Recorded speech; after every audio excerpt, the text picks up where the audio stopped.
Usama bin Laden سے میری دوستی جو تھی اس سے پہلے سے تھی، افغان وار کی وجہ سے میری ملاقات بھی ہوتی تھی. جب بھی میں جاتا تھا عمرہ کرنے تو ملاقات ہوتی تھی. میں کبھی ان کے ہاتھ ٹھہرا نہیں ہوں، نہ گیا ہوں. کھانا چھانا وہ مجھے بیچتے رہے، میری والدہ میرے ساتھ ہوتی تھی. تو مجھے اسامہ بن لادن نے کہا کہ نواز شریف کے ساتھ آپ کی کیا پرابلم ہے، کیا چیز ہے جو آپ لوگ آپس میں اختلاف ہے. میں نے بولا وہ اپنے وعدے کا پابند آدمی نہیں ہے، جھوٹ بولتا ہے اور ان کے عزائم جو ہے وہ بہت آگے تک ہیں، اور میں اس لیے ان کے مخالف ہوں، باقی میرا کوئی ایسا نہیں ہے.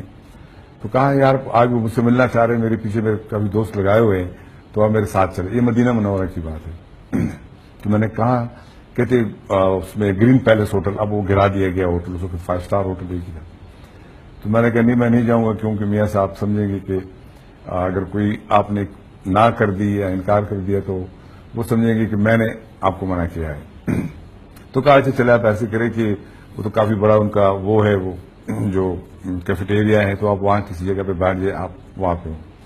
تو میں اپنی والدہ کو بھی لے گیا تھا. تو وہاں میاں صاحب تھے اور میاں نواز شریف صاحب تھے، خواجہ خالد تھے جن کو وزیرستان میں جو ہو گیا ہوا، یہ خواجہ خالد صاحب تھے، اور خالد خواجہ، اور ایک اور صاحب تھے اور میاں صاحب تھے. تو وہاں پہ میاں صاحب نے جس طریقے سے ان کو رام کیا تھا، مجھے ابھی تک یاد ہے، ان کے ایکشن بھی مجھے یاد ہے کہ جس طریقے سے بالکل ہی مطلب کچھ کرنے جو بھی تھا اس کے لیے وہ تیار تھے. ان کے پاؤں پہ یہاں پہ ہاتھ لگایا تھا. اور اسامہ ناراض ہو گئے تھے جب مجھے یہ آواز آئی کہ آئی لو آلسو جہاد. نواز شریف نے کہا، کیونکہ ان کی انگریزی میری طرح ہے، تو اس پہ اسامہ بہت سخت ناراض ہو گئے. اچھا. تو پھر یہ انہوں نے کہا کہ آپ سارے مائی باپ ہو. یہ مجھے یہ لفظ ابھی تک یاد ہے. ان کے جہاد سے پیار کرنے پہ یا لو جہاد کے اوپر ناراض کیوں ہوئے؟ کیونکہ آئی آلسو لو جہاد میرا خیال ہے انگریزی میں اس طرح نہیں بولا جاتا ہے، جو انگریزی والے کہتے ہیں، مجھے تو اتنا نہیں پتا.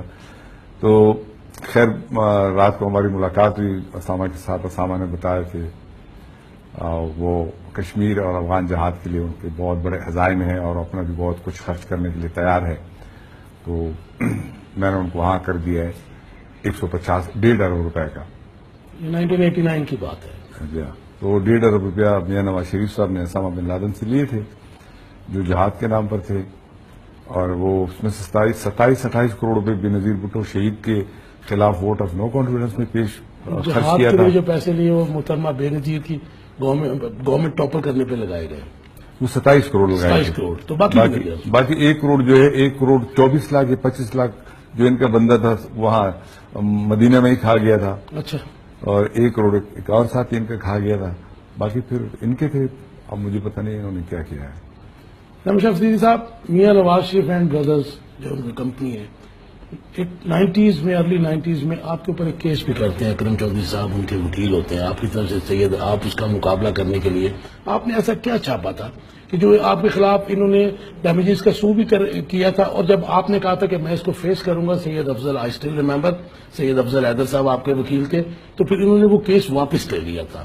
وہ قوم ہمارے ویورز کو بتائیے کہ آپ نے ایسا کیا فرنٹیئر پوسٹ میں 90s کی سیاست میں، جس میں بڑی پولرائزیشن تھی، جس میں حکومتوں کا بڑا جبر تھا، آپ کو یاد ہے، تو اس میں آپ نے ایسا کیا چھاپا تھا؟ وہ ایسے ہوا تھا کہ میاں نواز شریف صاحب جیسے ہی پرائم منسٹر بنے تو ان کے 2-3 کام بڑے، آج بھی آپ ان کو دیکھ سکتے ہیں، اس کے ثبوت موجود ہے، زمین پر موجود ہے کافی بڑی شکل میں. ایک تو اپنے ہی لیے ایک ہی دن میں اور ایک ہی سیریل نمبر پہ جیسے 1 2 3 4 5 6 7 کارخانے اپنے نام پر مختلف ناموں پر الاٹ کروائے تھے. یہ رائے کا پہلا کارخانہ جو ہے وہ ان کے لگے ہیں، رائے جو انڈسٹریل زون ہے. تو ساتھ ایک کام انہوں نے یہ کر دیا کہ 24 شوگر پلانٹ الاٹ کروائے، اور اس کا ٹائم رکھا گیا تھا کہ 3 سال کے اندر یہ انسٹال ہونے ہیں، پروڈکشن میں آنے ہیں. اور ان جن کو وہ دیے گئے تھے ان سے اتفاق فاؤنڈری نے ایگریمنٹ کر لیا تھا کہ اتفاق فاؤنڈری سے لیے جائیں گے. اچھا جی. ان کی مشینری جو ہے شوگر پلانٹ جو ہے، اور 3 سال میں لگانے تھے. تو 3 سال کا مطلب یہ ہے کہ 3 سال میں تو وہ 24 تو نہیں بن سکتے ہیں. تو ہمیں تھوڑا سا شک ہوا، مجھے ہوا. تو ایک تو یہ تھا کہ اس وقت چینی کی ضرورت نہیں تھی، چینی ہمارے یہاں کافی وفادار تھی. تو دوسرا یہ تھا کہ انہوں نے جب یہ ایگریمنٹ کر لیا تھا، اس کے جن لوگوں سے کیا تھا وہ 2 میرے جاننے والے ہیں، وہ میں نے خود دیکھے تھے. تو انہوں نے بھی کہا کہ یار ہم بھی ایرانی ہمیں کیسے دیں گے، ایگریمنٹ تو ہم نے کر لیا. خیر پتہ چلا کہ میاں صاحب گروپ نے، میاں صاحب بھی کہہ سکتے ہیں، اب یہ تو میاں صاحب یہ ہندوستان سے انہوں نے 15 شوگر پلانٹس کا سودا انڈیا میں کیا تھا. یہ 1992 کی بات بتا 92 میں وہ آ گئی تھی مشنری. جناب اشرف صدیقی صاحب